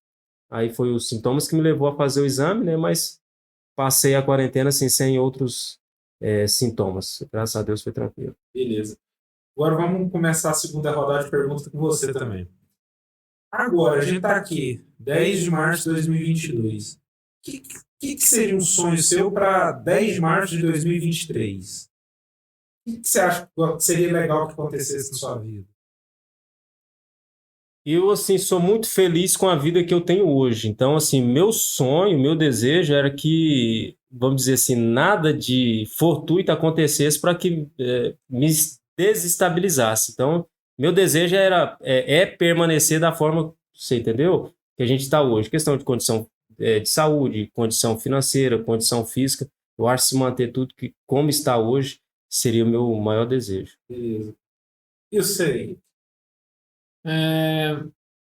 Desejo que o mundo, foi até dito já pelo Jansen, o mundo se mantenha em paz, que hoje nós não estamos na iminência aí de uma guerra mundial. Então, assim, eu desejo que o mundo mantenha em paz, que nossas vidas em paz, que as pessoas respeitem o próximo, porque se todo mundo respeitasse o próximo como deseja ser respeitado, né? Que é o que a Bíblia fala, que amar o próximo como a si mesmo, nós não teríamos tantas ofensas, tantos problemas. Então, assim, eu desejo que o ser humano melhore como pessoa.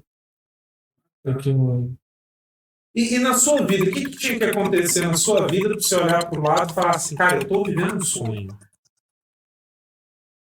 Paz. Bom, eu acho que seria viver um mês na Europa, lá no meio do ciclismo profissional, ajudando uma equipe profissional, trabalhando na equipe profissional. Haja vezes que já passei da idade de estar lá como atleta, né? Sonhei isso muitos anos, não deu certo. Então, assim, de repente, ficar o mês todo lá curtindo um Tour de France e vendo as equipes profissionais atuando lá. Rolou que já, ó. A equipe dela aí. A idade do ciclista profissional, normalmente ela é muito curta, né? Ele morre, assim, entre aspas, morre como profissional de ponta muito cedo, né? O ciclismo é um esporte de endurance, eu considero entre alguns esportes, a vida, assim, claro que tem vários fatores que interferem, mas, assim, é uma vida considerada até longínqua para o esporte, né? A gente vê atletas aí no alto nível até 15, 20 anos, né? Mas é assim, toda vida de atleta realmente é curta, né? Pessoa ali nos 38, 40 anos já está aposentando e tem toda uma vida pela frente ainda, né? Então, assim, alguns esportes eu acho que são mais curtos ainda do que o do ciclismo, mas realmente, você vai perdurar, às vezes um atleta muito bom vai perdurar por 15, 20 anos, mas os normais, geralmente, às vezes 10 anos de vida profissional, no máximo, que já tá parado. 30, 35 no máximo, já está parando. Então, realmente é curta, né? Porque você vê muitos atletas depois tendo, às vezes, depressão, tudo, porque ele queria que durasse aquilo mais. É um sonho, você tá entre os melhores do mundo, é um sonho. E aí, com 30, 35 anos, já tá acabando. Então, Já sobrou muita vida. sobrou. E tu, Janderson, o que tinha que acontecer na sua vida, assim, de você olhar pro lado e falar, cara, eu tô vivendo um sonho? Mas, assim, eu acho que a parte do empreendedorismo seria para mim, talvez, né, eu vivesse essa parte, vamos dizer assim, tudo é muito difícil, né? O Henrique mudou a loja recente, eu mudei a loja recente, a gente está, né, trabalhando com marcas que a gente pegou representação recente. Então, você vê aquilo, por exemplo, bombando, eu acho que seria um dos meus sonhos. É claro, assim, colocando a parte material, né? Porque família é primeiro lugar, né? Família, pais, enfim, saúde. Mas, assim, nessa parte que a gente está falando de ciclismo, eu acho que ver a loja desenvolvida, se olhar assim e ver a coisa acontecer mesmo, eu acho que seria um dos meus sonhos. Beleza. Nosso último convidado foi o seu Nasser Sarrim. Ele é o líder da comunidade islâmica, né, de Goiás, que tem sede aqui em Anápolis. E ele deixou uma pergunta diferente para cada um de vocês. Já que eu comecei com você, você terminou por último, vamos começar com você de novo. A pergunta que ele deixou para você, senhor JK, não, JK foi? JK, Jamiancilha. Ele perguntou o seguinte, se você já ouviu a palavra do Islã, como é que é? Conhece o Islã? Ou Se você já ouviu a palavra do Islã, conhece o Islã, ou se você acha que alguma religião é verdadeira? algo assim. Se você já deu uma chance para o Islã para saber se ele é uma religião verdadeira. Na verdade, sim, o conhecimento meu sobre o Islã é muito pequeno, né? Então, assim, até por conta da nossa realidade religiosa aqui no país, né? Que é cristã e tal.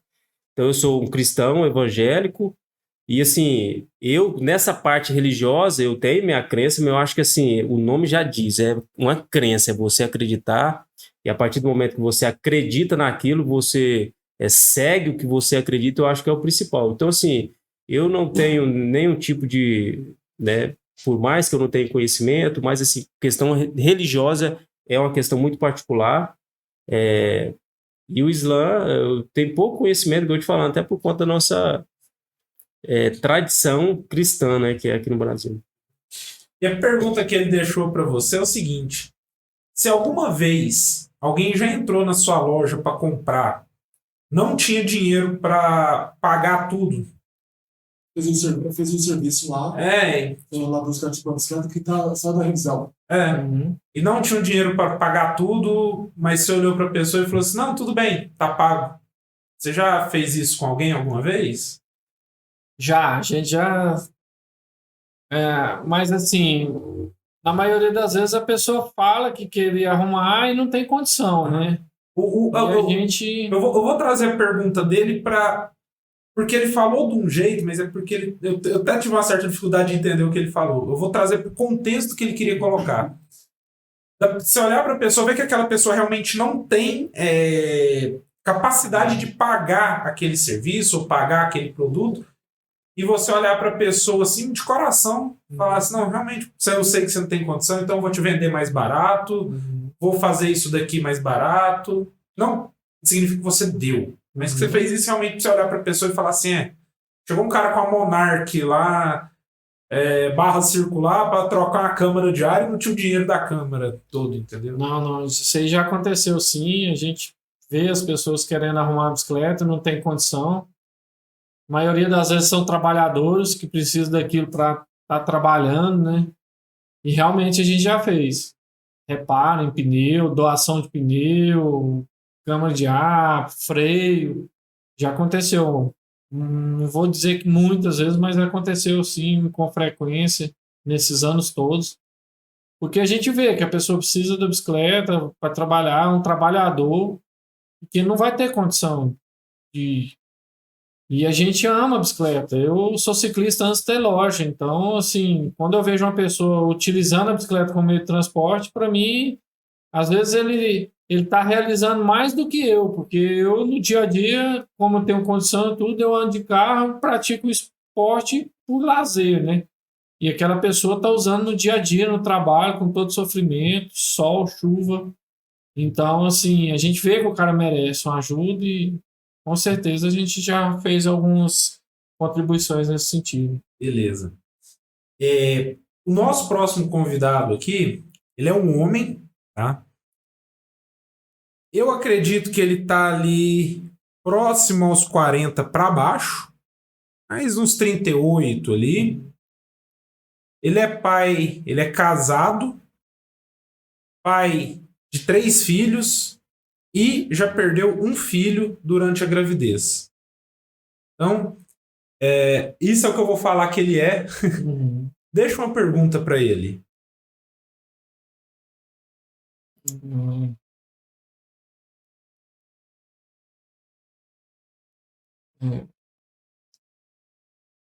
Mas agora é difícil elaborar uma pergunta. Vai tu então. Minha pergunta, os filhos dele são menores? Todos. 38 anos, né? Qual que é a não expectativa? Qual que é a realidade dele que ele vê, por exemplo, o futuro dos filhos? Enquanto sociedade, qual que é a realidade que ele vislumbra para os filhos, né, na fase adulta? A expectativa é uma coisa, mas assim, a gente chega um momento da vida que às vezes você perde até a expectativa, né? Então, qual que é que ele vislumbra para os filhos na fase adulta?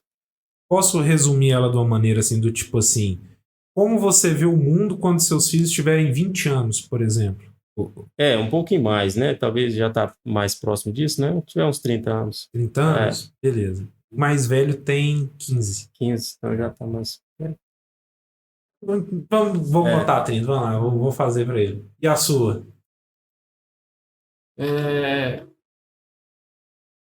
O que ele desejaria, como ele desejaria o mundo daqui a 30 anos? Tá certo. O que ele desejaria? Qual o mundo que ele desejaria daqui a 30 anos? Beleza. Essa pergunta aí dá... A sua dá um nome muito mais louco. Gente, queria agradecer demais vocês aqui, tá? Agradecer mais ainda a paciência, porque acho que tudo que poderia dar errado de alguma forma deu, a gente corre atrás, a gente corrige, mas infelizmente aí a gente ainda não é perfeito, né? E acaba ocorrendo aí pequenos tropeços durante o caminho, mas a gente está sempre tentando melhorar. Cada novo tropeço uma nova maneira de se lidar, né? Igual andar de bicicleta. Primeiro você sai sem uma câmara de ar, o pneu fura, você compra a câmara, depois você descobre que você precisa da bomba, e se você ainda não tem a coisinha para tirar a chavinha, as paletinhas, a espátulazinha, você tem tudo, mas ainda não faz o trabalho. E a gente tá nessa luta, né? Já estamos aí já no 21º episódio, e talvez esse seja o que mais deu problema nesse meio tempo, fazendo em blocos. Começando por você, que foi o último que falou, dá uma olhadinha aqui para sua câmera, deixa uma mensagem para quem está ouvindo a gente no Spotify, vendo a gente no YouTube até agora. Bom, pessoal, a mensagem que eu deixo é que viva a sua vida com simplicidade, respeite o próximo, e pedale, que uma pessoa que pedala é uma pessoa feliz. Quem é triste pedalando, né? Você fala isso porque... Nunca foi deixado para Eles falam que não é possível comprar a felicidade, mas é possível comprar uma bicicleta que é quase a mesma coisa. Tá certo. Ninguém é triste pedalando, mas você nunca teve uma cãibra no meio da Record ali, viu? Clipado. Nossa Senhora. Quero nem lembrar. Você também, Jantos, dá uma olhadinha para sua câmera aqui, deixa uma mensagem de despedida para quem ficou vendo, ouvindo a gente até agora. Aproveitar a oportunidade aqui, fazer um merchan, né, da loja Lagos Bikes. Estamos ali no alto da Avenida Jamel Cecílio. A todos que tiverem interesse, assim como, né, a Performance Bike fica ali no alto também da Avenida São Francisco. Todos que tiverem interesse, procurar a loja, a gente faz as indicações corretas. E o que todos falaram aqui, eu acho que o ciclismo ele te proporciona atividade física e o mais importante, que é o trabalho que você faz, que é a saúde mental, né? Então, você te proporciona isso, fazer novas amizades, ter uma boa saúde mental. Então, isso é o que importa. Pense menos no dinheiro, pense mais na sua vida, no seu tempo de lazer, na sua família, e o ciclismo pode te ajudar. Tá certo, só queria agradecer vocês e foi brincadeira à parte, todo mundo pode ser feliz pedalando sim, mesmo depois das dificuldades, tá certo? Queria agradecer a todos que ficaram aqui até agora, assistindo, ouvindo, sofrendo com a gente também. Para quem perguntou, para quem a gente não respondeu, porque a gente não responde mais pergunta no Instagram, tá? Tem que perguntar no YouTube, tá bom, gente? Pergunta no YouTube. E muito obrigado, até a próxima. Tchau, tchau!